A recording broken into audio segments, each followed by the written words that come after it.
This week's artist was the heart of the hard bop era, helping to form the influential Jazz Messengers and composing many blues and gospel flavored songs that have become part of the jazz canon. His piano playing was heavily rhythmic, driving his musical colleagues to greater heights in their solos. This week's artist was a perfectionist. He expected his group to rehearse regularly, arrived promptly, and hit groove from the very first number. Blowing the Blues Away is one of Horace Silver's best albums, representing the hard bop sounds of the time, and a great representation of the piano's strongest sets of original compositions. This album marks the peak of Silver's standard quintet with trumpeter Blue Mitchell, tenor saxophone Junior Cook, bassist Gene Taylor, and drummer Louis Hayes. This was on Blue Note Records, came out as LP and CD, and it was recorded at several different dates, but August and September of 1959. Welcome to the Unconnoisseur. Yeah, thanks again for joining us. Dad, tell me about your week in music. How was it? Was it a good week? Oh, man, I got to tell you a couple of really, really interesting notes. Mom went online and got the movie Bonhoeffer. Okay, so during the movie, Bonhoeffer leaves Germany in the mid 30s, goes to New York to study in seminary, and a fellow student takes him to this place called Small's Jazz Cafe. Okay? Mm-hmm. And now here's a very refined German who studied piano, and he walks into this jazz cafe and he's invited on stage. And he begins this real soft, gentle, melodious kind of piece on the piano. And the trumpeter, and I'm sure, I don't know who it was, but could find out.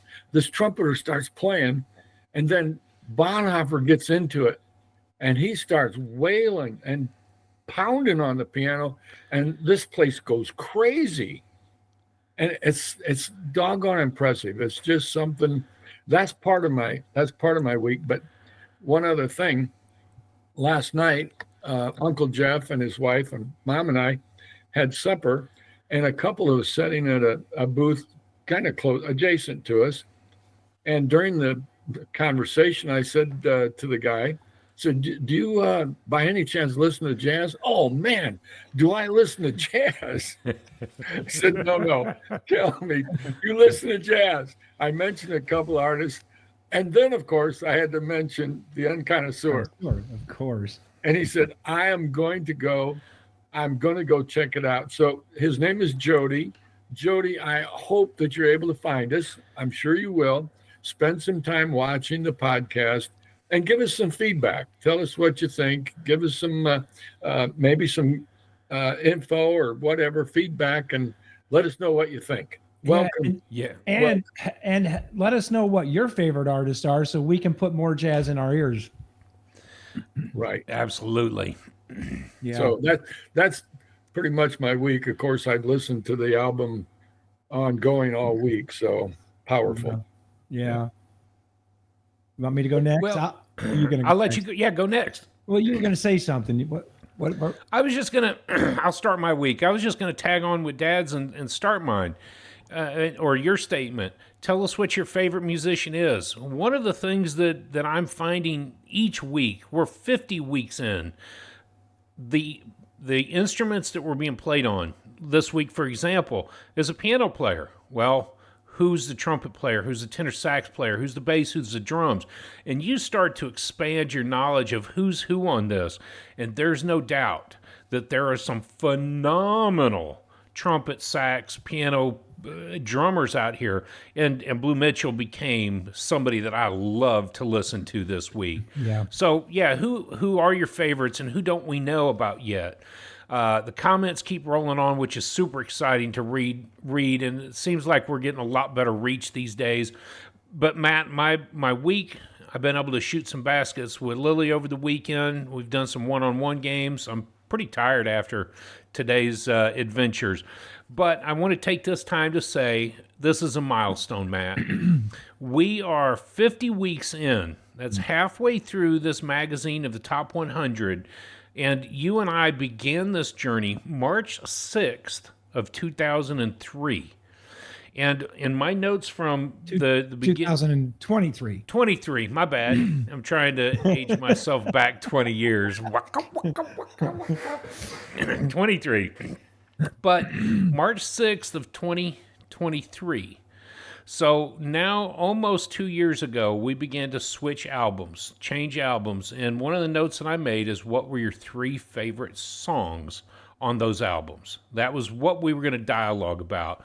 So that's been kind of my week in understanding and appreciation of the music. And congratulations, we're almost 2 years into this personal journey and 50 weeks into this YouTube. So go ahead. I'll let you say what your week's been like. Yeah. Well, I was laughing with Mom just a few minutes ago.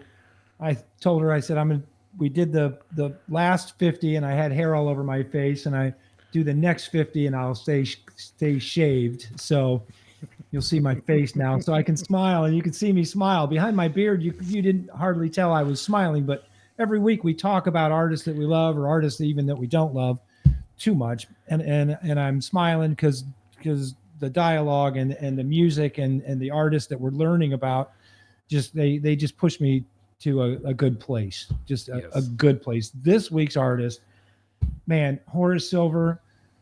I loved him last year when you and I did it on our personal journey. I cannot wait to get into him.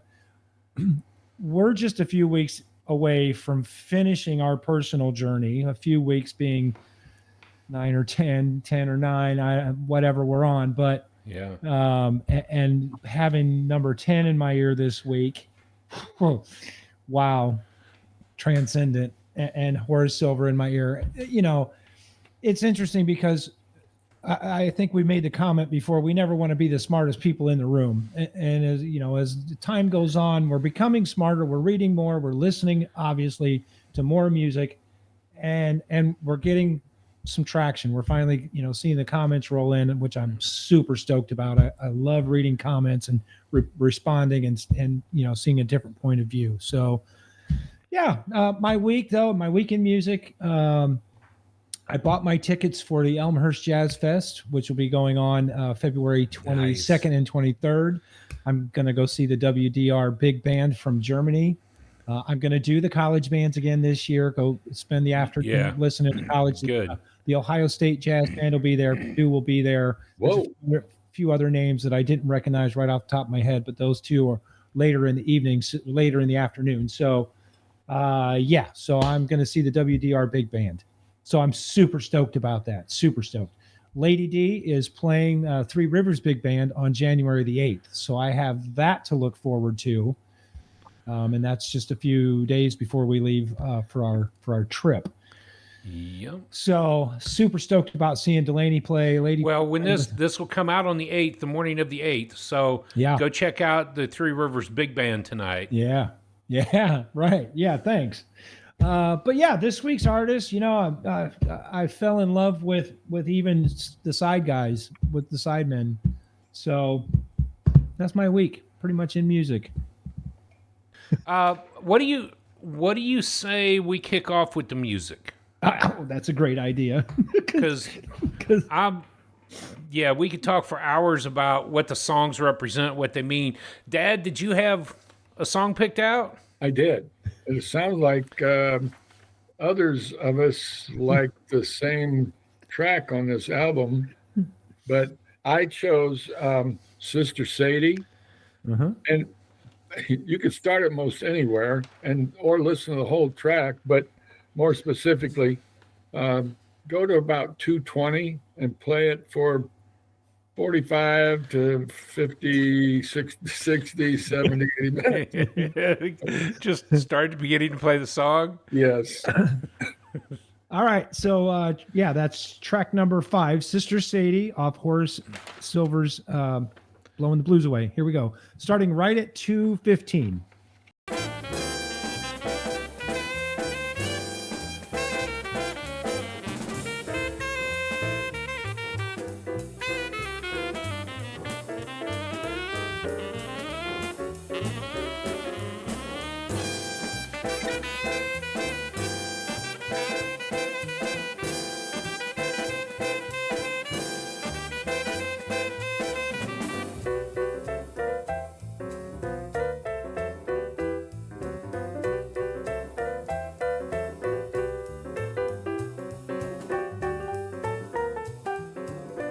Yeah, that was about 45 seconds. So that was about 45 seconds of Sister Sadie, Just getting into the heart of the piano solo. right? So, Do tell, Dad.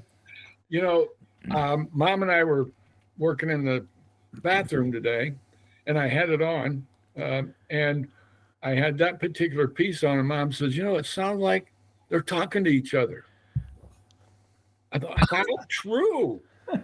These guys were talking to each other while they're playing the music, and it blew my mind that she's right on it. I felt like they were just in sync. They were having a conversation with one another. So that's part of the reason I liked it. But then Mom clarified it for me, so she's right on.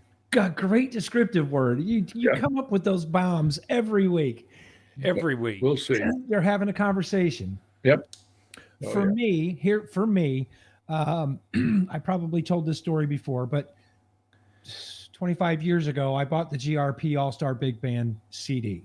Now, I wasn't really totally 100% into jazz back then, but the GRP band, the All-Star Big Band, I mean, we're talking names like Randy and Michael Brecker. You're talking names like Dave Koz, and all the GRP label artists are playing in the big band. The album had, of course, jazz standards. It had Maiden Voyage. It had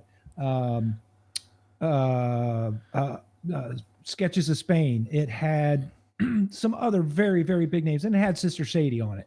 So I love listening to the GRP All-Star Big Band. That's one of the ones that I can, you know what next song is coming up, you know how long the break is in between each song, each little nuance of the songs. But I never really knew who wrote Maiden Voyage. I never really knew who wrote Sister Sadie or Sketches of Spain. Well, yeah, Sketches of Spain, yeah, that's mild. But so when I hear the songs that that are familiar in my brain, and Sister Sadie comes on Horace's album, and I'm like, oh man, I know that one. This is awesome. And then you realize Horace wrote it, and Blue Mitchell's just blowing his guts out. That's for me for Sister Sadie. Drew, what about you? Why don't you pick your tune here? Because what I was going to say about that tune, when we first said which songs we're going to choose, we all three said Sister Sadie, and we all said roughly the same time frame. Yep. I wanted to go to the 2:45 window because it begins Horace's solo in that. And when you hear him just release, you remember that it's 1959. It's the year of all the big bang and jazz albums that have come out. Mm-hmm. He is leading the way in hard bop, and when he just takes off, he just disappears into it. But I really respect the fact that we started early because I think that they were trading fours. Mm-hmm. They were having a conversation. So I'll give you something, you give me something back. I give you something, you give me something back. And so we go back and forth, and then he launches into that solo where he speaks his own for a bit. So to me, Sister Sadie was one of those. Yeah, trading fours was the unconnoisseur lingo of the day term a few weeks ago, trading fours, right? Yes. Yeah. Blue Mitchell would take 4 bars, then Horace would take 4 bars, then Junior Cook on the tenor sax would take 4 bars, and they're just trading. Yeah. Yep. Yeah, very cool. So do you want to keep going with Sister Sadie then at 2:45 on? No, let's go to the next song because the next audio clip, I think you're going to pick this one. This would have been my second pick anyways. So go ahead. All right. Well, we're going to do Blowing the Blues Away, and I'm going to start right at the beginning. I love the melody of this song. I love the feeling of this song. I'm just going to start right at the beginning. Here we go.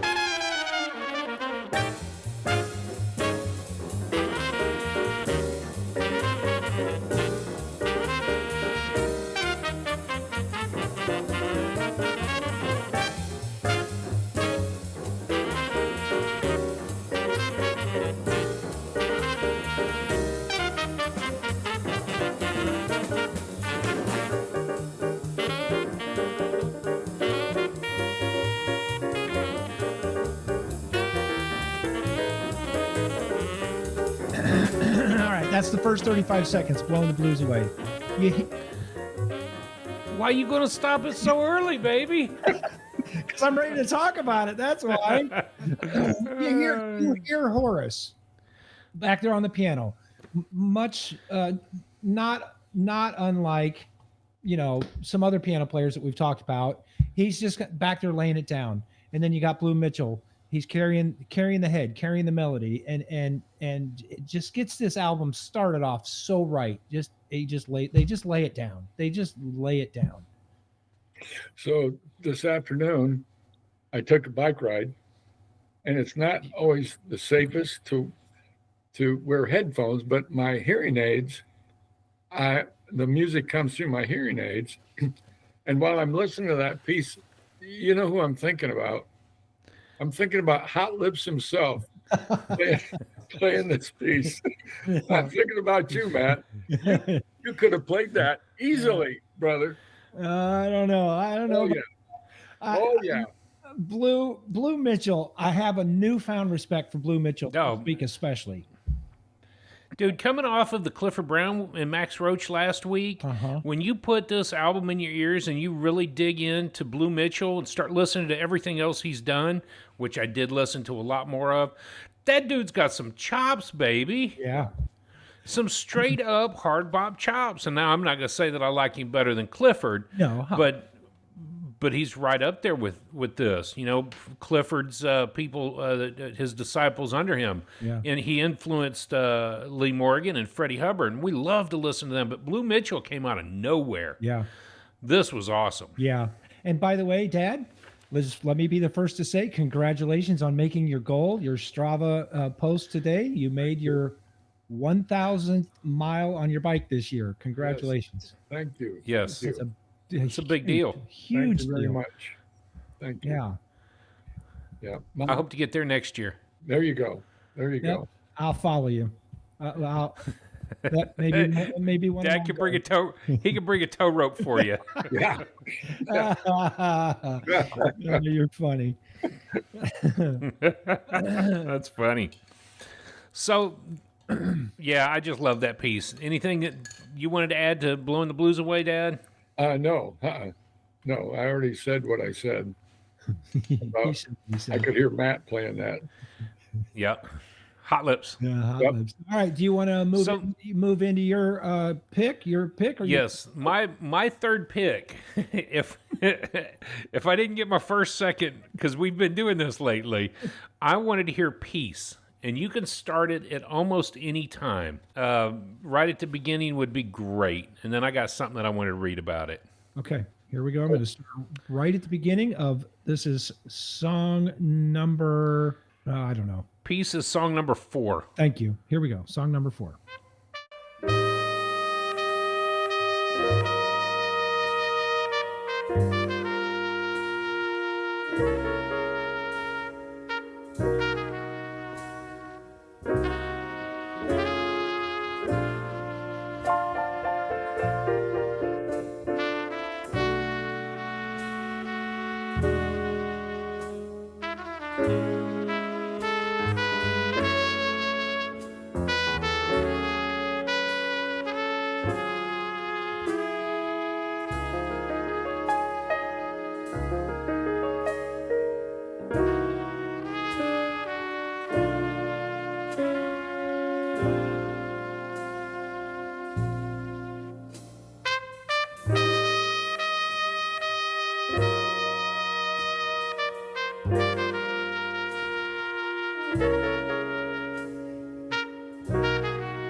Why don't you Last one always gets the longest clip. You got a whole minute of your clip. go all the way to 420? That's right, because you had suggested going to 420 on that. Yeah, that's okay. No, Fast. Here we go. I'm ready.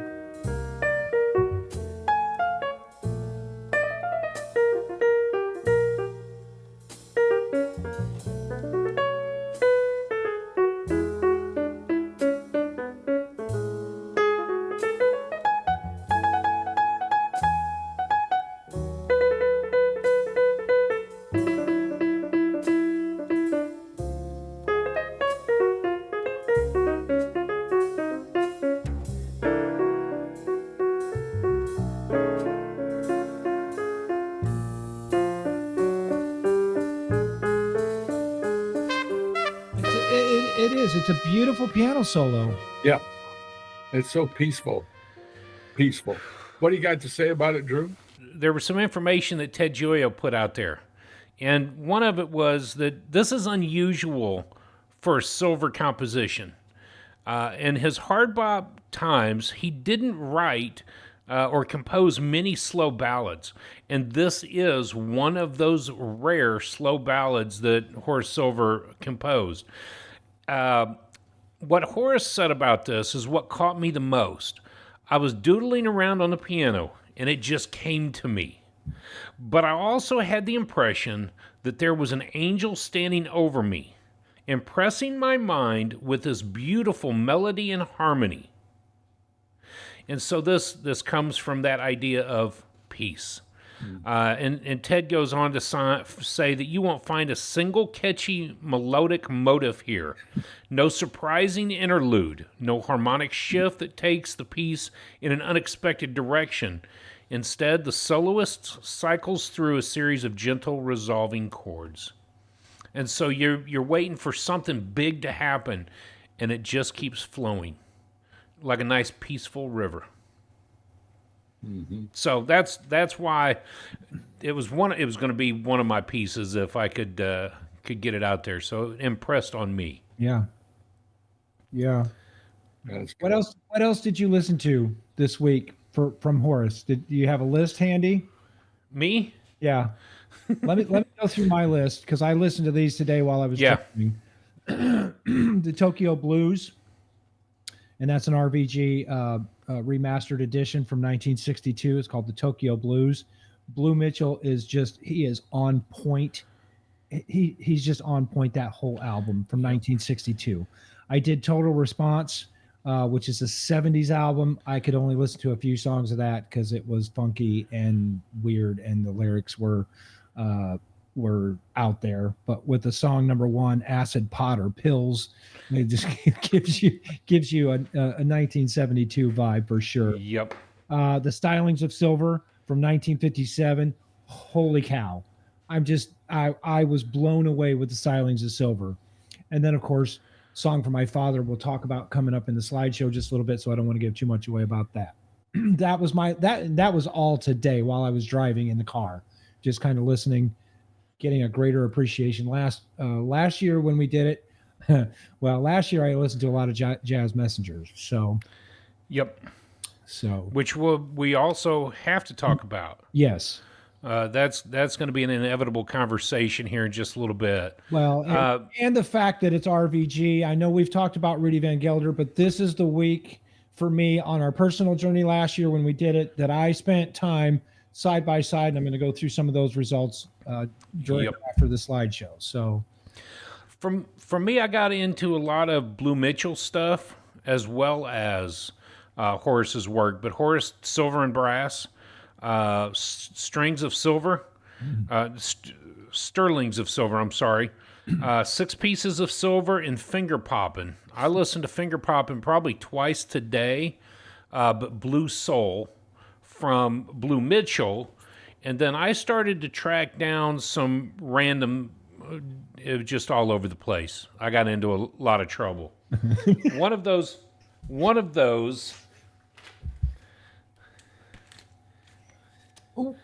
This is the Clark Terry album from 1955, and it's Clark Terry's debut album on Blue Note.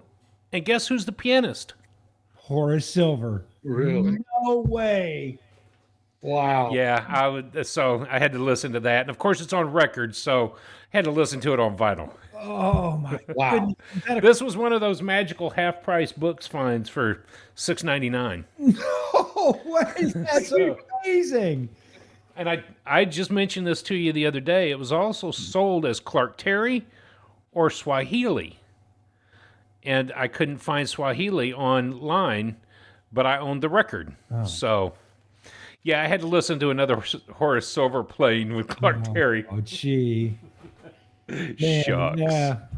I'm sure that was rough for you. It's tough, baby. It's tough. All right. You want to move into the slideshow? Let's do the slideshow. Cool. Dad, did you listen to more Horace Silver? Oh, I'm just sorry. The two of the songs that you mentioned, the Finger Poppin'.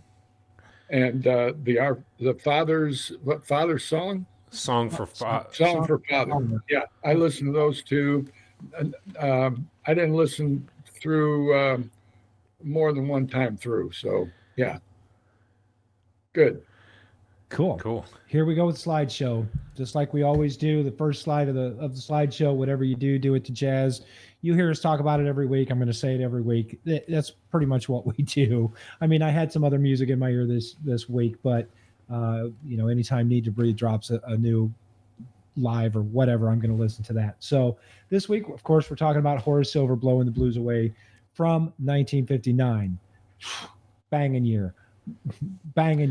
Anytime I see 59 in jazz, my ears perk up, and we've talked about that before. Miles Davis, Kind of Blue. Yep. You got Love Supreme in 59. You got Horace Silver, Blowing the Blues Away. You got Blues in the Abstract Truth from my man Oliver Nelson. So big year in jazz. Anyways, next slide. You can totally tell it's a Blue Note cover. It's blue. Yep. It's blue, but he's blowing the blues away. Horace Silver Quintet and Trio.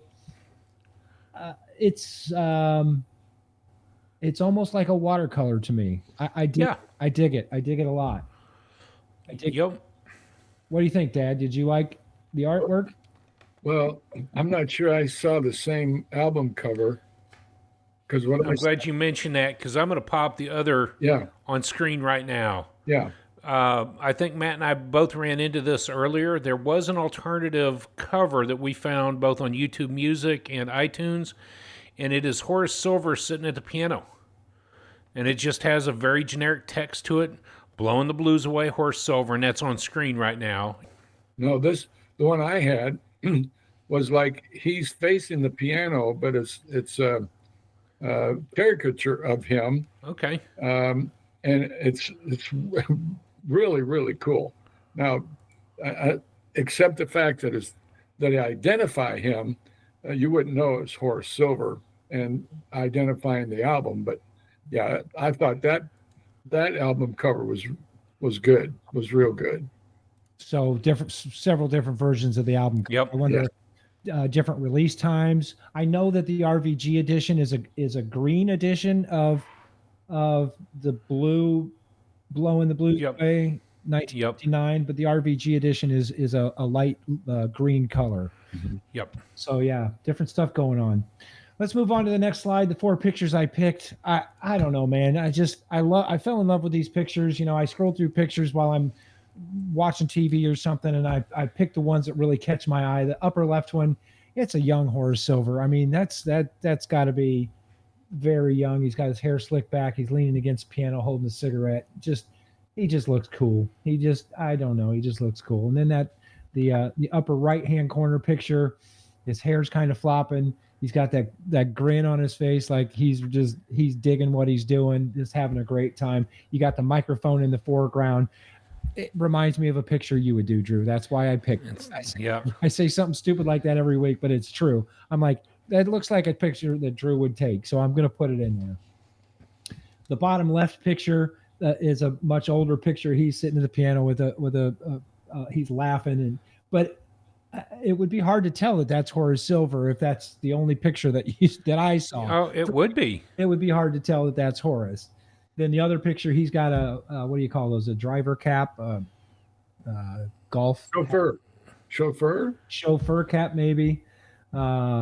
But yeah, he's got that look in his eyes, like he's directing the band to do something, maybe snapping his fingers. I don't know. I just picked him because I liked him, and they're just cool. They're 4 different pictures, maybe different periods in his life. I don't know, but he's a cool looking cat, anyways. Like finger popping. Yeah, finger popping. Mm-hmm. Yeah. All right, let's move on to the next slide. Jazz lingo for the day this week. I couldn't pick any other lingo besides hard bop. And the definition is bebop is a style of jazz that was developed in the 1940s in the U.S. Hard bop is an extension of bebop music that incorporates influences from R&B, gospel, and blues. So the influences are there, not necessarily representative in necessarily the chords or Well, yes, the chords, but the feeling of the music, the R&B Yep. feeling, the gospel feeling, the blues feeling, and we got a little bit of that with the song "Peace," right? That kind of gospel-y, Yep. bluesy, laid back, taking it easy kind of piece. So that's my lingo for the day. Hard bop. Yeah. I think I have to add in the fact that with that hard bop came the standard small group lineup. During, we're talking about the 50s for hard bop. The bebop style started in the 40s, and it may have continued a little bit more of that swing band large group stuff until the war broke out and that many members weren't there or financially responsible to be able to pay for large groups. So the groups started to slimline to what we thought of or talk about nonettes. And then that hard bop group was your standard quintet, which was piano, bass, drums. Frontmen were the trumpet and saxophones. Yep. So it was also part of that hard bop conversation too, slimlining that. Yep. Yeah. Good. All right, moving on to the next slide where you can get it. This week's album can be found on iTunes, Amazon Music, Spotify, YouTube, LP, CD. Music. Huh? And It said YouTube. YouTube Music. YouTube Music. Thank you. Thank you. I'll make a note here. I'll make a note right now to change that next week. YouTube Music. I put a quote on there from Horace. Musical composition should bring happiness and joy to people and make them forget their troubles. Amen. Wow. Nothing rang true more for me today than that. As soon as I got Read in it. the car, Read it one more time. musical composition should bring happiness and joy to people and make them forget their troubles. Wow. So he's blowing the blues away. Yeah. Blowing the blues away. When I got back in the car today after my project this morning, I needed to blow the blues away. So yeah, it helped me quite a bit. All right, let's move on to the information slide. We'll go through some information and dialogue a little more about blowing the blues away. Horace was born in 1928 and passed away in 2014. That made him 85 years old. The influences, pretty easy because they're listed right on the wiki page. Nat King Cole, piano player. Thelonious Monk, piano player. Bud Powell, piano player. Art Tatum, piano player. So, interesting side note, I just started Thelonious's book last night. Can't wait to do that. And then I bought the Clark Terry book as well, and I'll read between the chapters. Maybe pick up a chapter of CT and pick up a chapter of Thelonious. Oh yeah. Which Monk book did you get? This one? Yep, that's the one right there. You've read it already, or are you in it now? No, it's next. Well, I've got a long list of books to read in 2025, but it's one of them. Good. And then I found that the Horace Silver book is out there as well, so I may order that this week. Yeah, same. Yeah, same. Where do you guys find your books? At a bookstore. I go to Amazon. I'm reading it on my Kindle app on my iPad. I read at night, so I don't like having a night light or lights plugged in or anything. So Yep. I read right from my iPad Kindle. So And I'm gonna pick up a tablet this week so that I can start to do that. It's tough to lay there trying to read with which light is on, which one's getting shadow, Yeah. flip the book the right way to get the right light on it. right. Might as well read it on a screen. Yep. So You didn't really say, when I asked about where you find your book, you didn't really say at a bookstore, did you? We were moving right along. Pass the potatoes, please. I had to get this at the Thelonious at Barnes and Noble, but most of the books that I get, I walk into half price books because I love just perusing through random stuff. that Thelonious book is thick. It's gonna take. It's gonna take me a while to get through it. It's as thick as my face is. Yes. No. No. Which is big. 500. The last page of writing on it before the index. Where am I at? 580 pages. Yeah. So that's not your light read like Clark Terry. Although CT's book is going to be you'll get up in the morning and be like, oh, 3 pages. I'll read that. I'm telling you, the first chapter I read last night had me going. I was still awake thinking about it at 12:30 last night. So Okay. It may not be as hard as we think it is. No. Let's go ahead. I won't tell you the book that I started reading, but I got it as a Christmas present from Keaton. The Bible. No, Tecumseh's War. You can tell Drew all about Tecumseh when you go down there for his Yeah. birthday. Well, can we take some time? I can give you some information, Drew. Let's move on back to the information that I got on Horace Silver. For discography, studio, he's got 36 studio CDs, 3 live CDs, and 7 compilations. He was sideman, of course, to many, but 36 of his own release. I only had a chance to listen to 5 or 6, 7 or 8 of his studio releases, but man, I'm telling you, loved every one of them. The genre that's listed is jazz, hard bop, mainstream, soul jazz, and jazz fusion. That 1972 album has got a little bit of fusion and soul, but the lyrics are kind of out there for me, so I just it wasn't working for me today. But what he's known for: co-founder of the Jazz Messengers. Him and Art Blakey put a group together, super group together, basically, and called the Jazz Messengers. If you were in the Jazz Messengers, you were somebody, but you were going to be somebody big. I mean, the Jazz Messengers we talked about a little bit. Yeah. Chuck Mangione was in the Jazz Messengers. Wynton Marsalis was in the Jazz Messengers for a while. You name a jazz artist, and they came through the Jazz Messengers. Correct. Which is what I found so interesting about your earlier reading when we opened the show. He had high expectations, just like Art Blakey did. Mm-hmm. And if you came through the Jazz Messengers, or if you came through Horace Silver, you were going to be. Doodling, Peace, and Sister Sadie became jazz standards. His song Doodling, and of course we heard Peace, and we heard bits of Sister Sadie tonight as well. I mean, jazz standards. Everyone knows them. Everyone plays them. I hope that when I go hear, some college bands at Elmhurst Jazz Fest, I hear some of these. I hope I hear them because at least they'll be recognizable to me.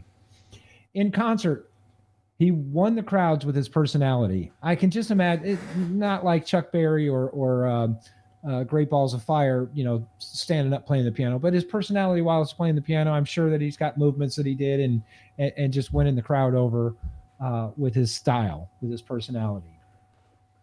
I found this interesting. He did music for a Tab Cola commercial. He wrote the music for Tab Cola for the commercial.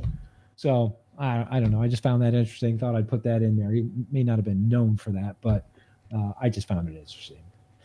He did win a Grammy for the Song of My Father album in 1965, and that was also inducted to the Grammy Hall of Fame in 1999. So Grammy winner, Grammy Hall of Fame winner.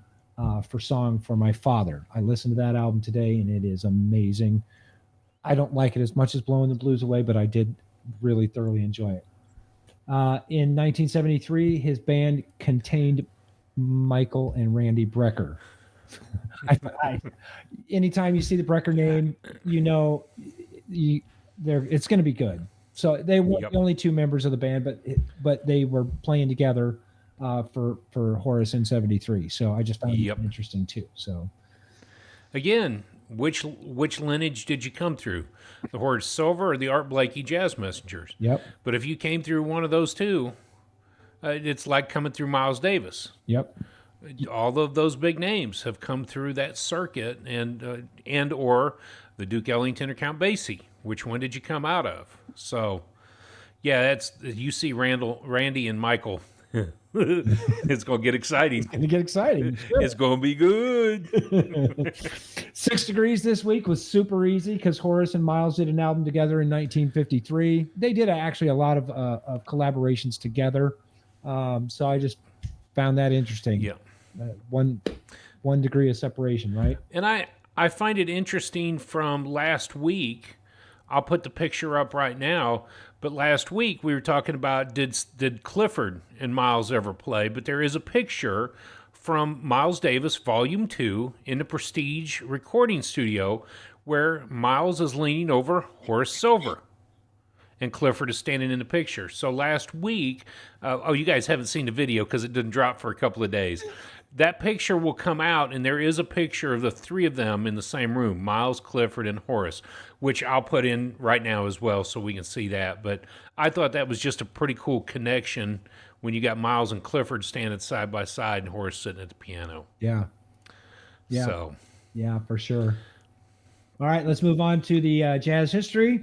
So today in jazz history, today is January the 8th, and in 1929, Duke Ellington records Tiger Rag Part 1 and 2. Saxophonist Jackie McLean records Bluesnick with trumpeter, my man Freddie Hubbard, in 1961. Yeah. Today in jazz history. Another quote by Horace Silver. I absolutely love this quote. It hit me hard this week, especially with Horace and our personal journey artist. Jazz is not background music. You must concentrate in order to get the most out of it. You must absorb it. Master Yoda telling you. Exactly. Not just listen, you must. Feel it. absorb you shall. Absorb you shall. Oh, man. Yeah. Yeah. Can I Incredible. can I interject another historical event? Not Yeah. January the 8th, but January the 6th of 1794. The first copyrighted song was called The Kentucky Volunteer, and it's just one sheet of music. It was first registration in the U.S. for musical composition. It was done by Raynor Taylor, and the original song was The Kentucky Volunteer. And I listened to that this afternoon. It's worth a listen. It's maybe 2 or 3 minutes long, but it's worth a listen. The First copyright piece of music. Yeah, In Yep. What you 17 what? 1794, 1894. January the 6th. Now wait a minute. Oh, okay. It had to have been recorded then much later. Oh yeah. They didn't record But it might have been played on a harpsichord. on stone. And then you drag the dragon's tooth around it, and the dragon's went.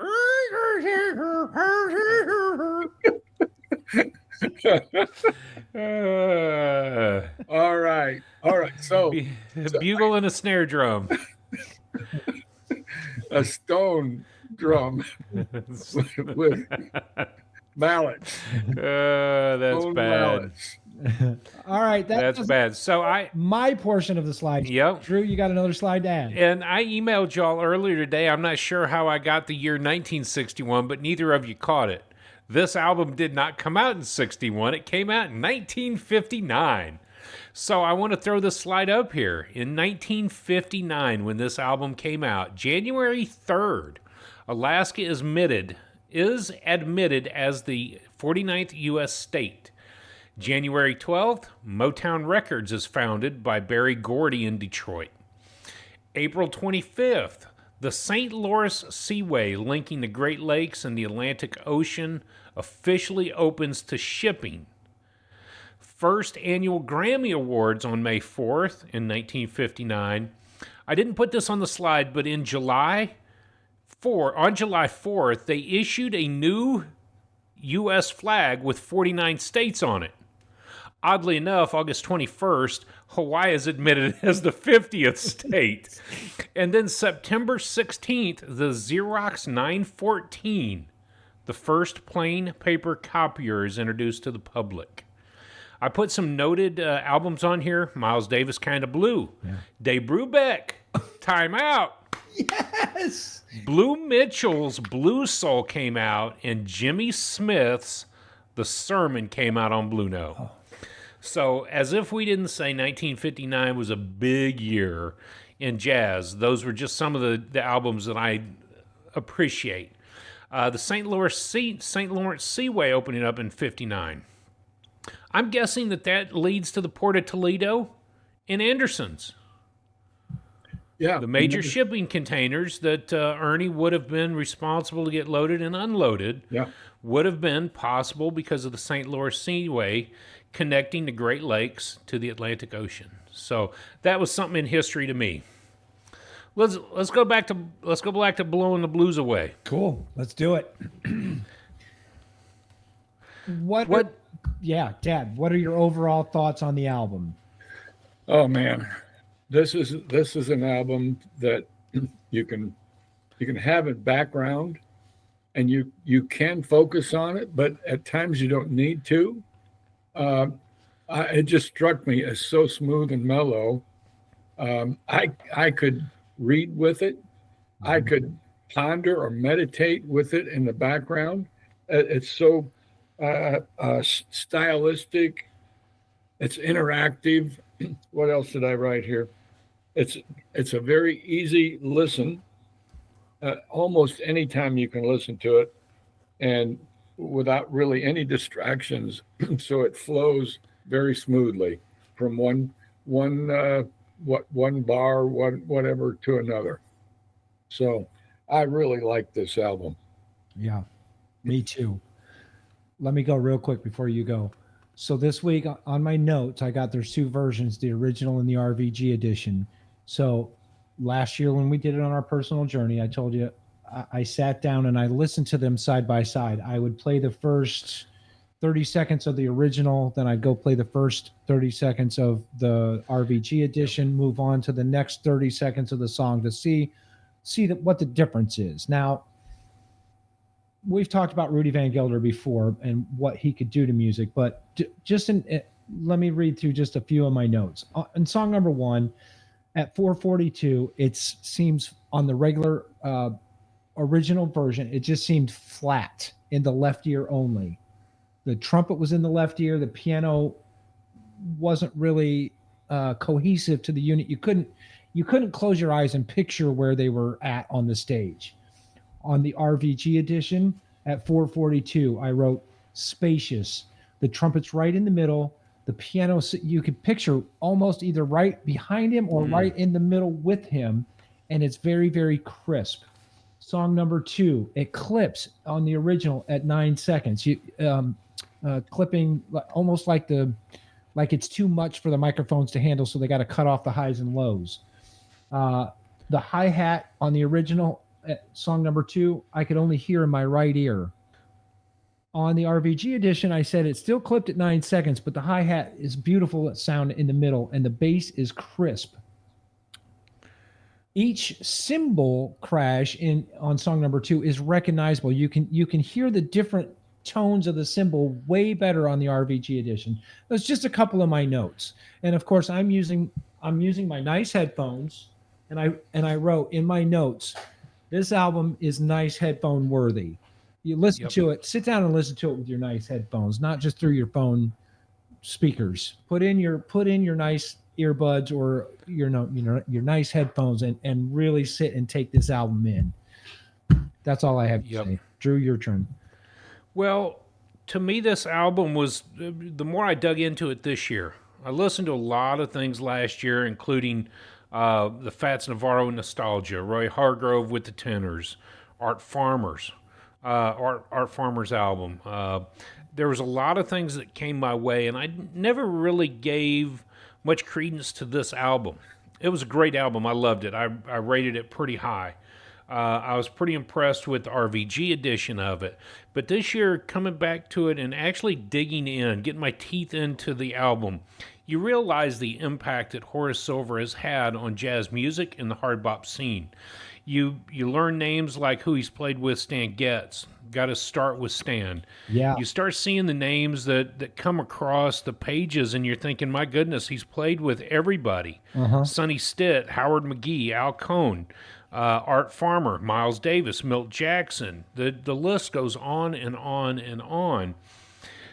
But I think that what hit me this year was not the piano style, the composer in him. Same. Realizing that out of the 8 songs on this album, if you have the 99 release with the 8th song, How Did It Happen was that song. Don Newey wrote that song, but out of the 7 tracks on the album, they were all Horace Silver's. And it wasn't uncommon for a lot of his songs to get picked up, almost as if he lived on the royalties in the 70s when he stepped away from the music to focus on family and spirituality. And so I think that as a composer and as the musician, he took less touring. He did a lot less stuff in the 80s for sure and into the 90s. But I think the composer part of it, how do you hear this kind of music in your head? You know, I try to compose a melody for one when I'm learning to solo, and I try to write my stuff out. But as a composer, you're hearing what the trumpet's going to play. Roughly, if you know that you're playing with Blue Mitchell, you know what he's capable of. So you write something, throw it out there, and go, I wrote that for you. Junior Cook, he wrote for this quintet, which was a long-lasting quintet. And I think that hit me this year going through the album. He was a genius composer and arranger. Yeah. And he had a lot of fun doing it, and I think that's obvious in some of the quotes that he made. You might as well smile. You might as well enjoy it. And if you look at the pictures you put up in your slideshow, he's smiling. Mm-hmm. He really is enjoying what he's doing. So this album to me was just a banging piece of music history. Of course, it came out in '59 too. Right in the heart of all of it. So right. Well, and you mentioned his spirituality, and that leads me to the fact that I remember reading that the reason that he left the Jazz Messengers was because some of the musicians were moving in. There was a lot of drugs going around, and he didn't want to be part of it. Didn't want to be part of it or associated with it, so that's why he left the Jazz Messengers. Yep. So, yeah, he was convicted enough to leave something great and move on and still be great. That's very admirable and commending of him, isn't it? Yeah. Yeah. Which, by the way, did I bring it up? Horace Ward Martin Tavares Silver is his official legal name. Horace Ward Martin Tavares Silver.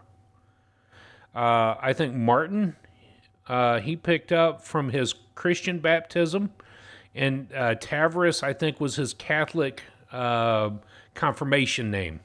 So he picked up a lot of extra names throughout his time. Yeah, he did. And it wasn't always Silver, it was Silva. But Dad, coming from the Puerto Rico area, I think is what it said. I don't think that's actually where it was. But Casa Verde. Yeah. They changed their name probably to make it more authentic in the Americas. Silver instead of Silva. So, yeah, very admirable. Yeah, for sure. Of Horace Silver. Yeah. What a great musician. Yeah. What a great album. Yeah, great composer. So on the 1999 list, he was number 49. The album was Song for My Father at number 49. 2006 list, he was at 57, number 57 for Song for My Father. Of course, in the 2022 list, the one that we're talking about today, right at number 50, Blowing the Blues Away. Again, I listened to Song for My Father. I enjoyed it, but I didn't like it as much as Blowing the Blues Away. Just my opinion. Now, so if we put the top three together, Finger Poppin', Song for My Father, and Blowing the Blues Away. Blowing the Blues Away, for sure. Yep, for sure. All right, you ready to rate? I am. I am too. Dad? I gave this a 9.5. Shebang. Shebang. Yeah. Just because it spoke to me, it was soft, melodic, and I said earlier that I can listen to this even while I'm reading, and I was reading some over the last couple of days with Horace in my ears. So I loved it. I loved every track. I could listen to every track over and over and over again. And the fact that you got Mom listening to it and she's interacting and saying, hey, look, they're having a conversation. That's for Mom to listen to it. You know, I'm not afraid to play it for Kendra, but it's just background noise for her. She never really engages and listens to, and I'm not saying anything bad against that, but that's just her. But you got Mom to actually listen to it and respond with comments. That's amazing. Yeah, that's awesome. Yep. And the fact that your mama played piano throughout her life. She's not played as much more recently, but she could pick up the piano and play hymns at the drop of a hat, really. So she understands piano and she appreciates piano music. Yeah. I'm gonna send her the piano real book. with some highlighted pages in there. So when she's here, I got the keyboard right behind me. Yeah. She can take the book home with her, or I'll mail it to her. Yep. But she could sit down and play. I know she could. And you guys yourselves have a great appreciation for piano music, having taken lessons from Mrs. Gershmill. Yes. And, Yeah. and listening to Judy play. Judy. Oh my, yeah. Yep. So Yep. Yeah. 9.5, fellas. 9.5. It's a great rating. I'm going to go ahead and give my score this week for Blowing the Blues Away, or actually last year when we did it. My score was a 9. You could easily convince me to change my score to a 10. I didn't bix it by any means. 9's a great score, but the greater appreciation for Blue Mitchell this week and having it again, maybe it's because we know more, maybe because we're still unconnoisseurs, but I mean, I don't know. 9's a solid score. I don't have to justify it, but if I could change it, I'd go to a 10. We have developed a great appreciation and understanding for the music that we're encountering. Having done this now for almost 2 years, our attitude and demeanor towards a lot of this music has changed. It's shaped the way in which we listen, and it's interesting because I think about the 3 terms that Clark Terry always put out: learning to play, emulate, assimilate, and then innovate. And as we've listened to so much of this music, and we've begun to emulate it, we're singing it, we're whistling it, we're playing it for other people. We assimilate it into our daily life, everything we do, and now we're starting to have conversation that's tangible, and we're innovating as we dialogue. My score would have definitely been different, but this album, the week we did it, I gave it a 9.0 as well. Mm-hmm. So a solid 9. Yeah. I like you said about Wayne Shorter's album in the 10 for 10. It's how do you give it 1,000? Right. What is the impact that Horace Silver has made in the jazz world, and who is he really? And then who's Junior Cook? And who's Blue Mitchell? Right. I mean, come on. So you start looking into those musicians, and you're thinking, man, oh man, what did I miss? Yeah. Well, and again, we didn't rabbit hole much on any of the other musicians. You did on Blue Mitchell just a little bit, but yeah, pull up Junior Cook someday and find out what else he's done. Listen to some of Junior Cook's music. Louis Hayes on drums. Louis Hayes on drums. Dad, I'm surprised you didn't rabbit hole down Louis Hayes to see if he had done anything else. But again, we say it a lot. It's a marathon, not a sprint. We don't have to ingest everything this week. We've got a marathon to run and listen to music. So, well, I listened for Junior, J.R. Cookin, and Pressure Cooker. Those were some of the albums that I got into, but I want to do Eugene Taylor. What was his experience? What was his life? And we've got time to do it. Right. Yeah. So long as I've got breath, I can dig some jazz music. So you brought up Clark Terry, and in my notes, this is the final note I'll read from my notes, but on our personal journey, this is the week that you and I watched the Clark Terry documentary together with the college student who was befriending him on his deathbed. It's an amazing documentary. It was what, 25 or 30 minutes long. It's not a long movie. YouTube. We watched it on YouTube, but it changed my opinion of Clark Terry on his ill. He was ill. He was bedridden, and he was still taking this piano player under his wing. He got days left. Doddle deedle, doddle doodle doodle. Daddle diddle, daddle doodle doodle. Where we got it from. That documentary. Just a powerful story of a great educator. Yes, very much so. And he gave his life to that. And I think that's the Horace Silver too. How many musicians came through his school of Horace Silver on the bandstand? Yeah. Live recorded, studio albums, whatever it was. How many did he teach on the job training, OJT? And Clark did that at universities. So, Dad, you got any last thoughts? Anything you want to say before we? If I may, a bit of history. The first piano came out in the 1700s. This guy by the name of Cristofanio didn't like the harpsichord because it didn't sound rhythmic enough, so he came up with the piano, 1700. That's a bit of history. Cool. And Yeah. then, of course, Star Piano in Richmond, Indiana, went on to carry that tradition on, making some great pianos right here in Richmond, Indiana. I was hoping you'd say that. Hey, we've been there. Right. We recorded an episode we did there. an episode there. That's right. A banging episode. Exactly. So I'm gonna find a picture of that and some more information about the first piano, and I'll put it up on screen later. Good idea. it's a great nugget, Dad. If you don't mind, I would like to introduce next week's artist. Can I do that? Of course. Well, yes, you can. Okay. Is 6 degrees going to work for next week? I don't That's know. what I was going to say. I don't know. So next week's artist, Matt. We are using the Jazz Wise magazine, the top 100 albums that shook the world. I know that you get tired of hearing that, but we've got new listeners all the time, so I just want them to know our procedure, what we're doing. Jazz Wise magazine, top 100 albums that shook the world. The list is from 2022. Next week's artist is number 49 on the list. We're, of course, working backwards from 100. So this is number 51 that we're going to cover next week, number 49 in the magazine. The album, Miles Davis, Birth of the Cool. It was released on the Capitol label on LP and CD. It was recorded the 21st and 22nd of January and the 22nd April in 1949, March 9th in 1950. So this is an early Miles Davis album. It's called Birth of the Cool. You got Miles Davis. You got J.J. Johnson. You got Lee Konitz on the alto sax. You got Jerry Mulligan, on the Barry sax. We covered Jerry.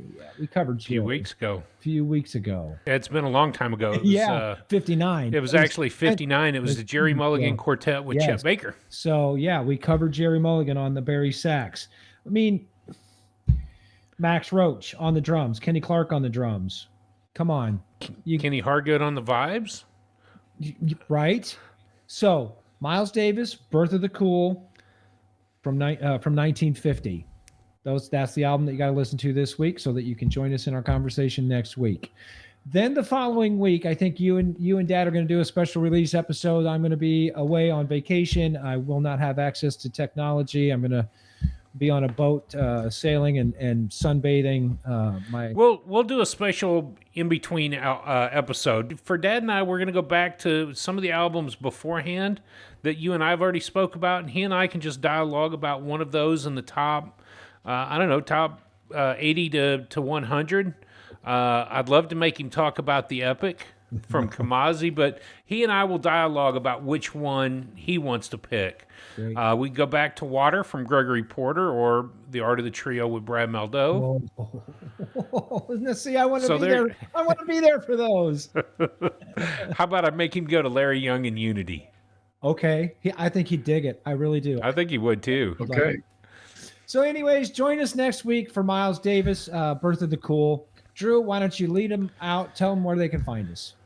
Well, as each week goes, we can always be found on the website, www.theunconnoisseur.com. You can email us, theunconnoisseur@gmail.com. Matt's over on TikTok, so leave some comments, feedback over there, and of course right here on YouTube. I don't have on screen our favorite 3 podcasts. If you're out there listening on the interweb and not seeing our faces, drop by YouTube sometime and see the beautiful smiling faces and Matt's newly fresh shaved face. So that's where you can find us. You were going to Dad? say something. I'm honored to be part of this group. Thank you very much. Absolutely. It's great having you here. It really is. Thank you. So I got to ask, as a trio, if Dad's on bass, because we know he is, where's that leave you and I? Well, one of you We'll plays, have to figure that. one of you plays the flugelhorn, and one of you plays the trumpet, right? I don't According- know. I keep looking at the clock, so I'm the timekeeper. I'm the drummer. You're the drummer. Okay. We went way over this episode. That means I'm the trumpet player, always loud and out front. I like it. I like it a lot. Time? No. I don't care about time. All right. Find out if Miles Davis cared about time next week on our conversation. Join us next Right? week. Thanks a lot. All right. Cheers, everybody. Cheers. Yeah. You look like a little kid without your I know, whiskers. I look 20 years younger. I was going to say 10, but 20 works for me. You have to keep yours, Drew, because you ain't got nothing on top. Oh, No. Nope. Hey, it looks good. that's your mom. Oh, Your mom just roasted you. I got a little bit. It's Yeah, taken you me a do? month to Oh, grow it my out, word, but Wow. yeah, Mom roasted me. She'll be sleeping outside with the dogs when she gets here next month. yeah. I'll be nice. I'll be nice. That should be nice. I'll bring you a birthday present.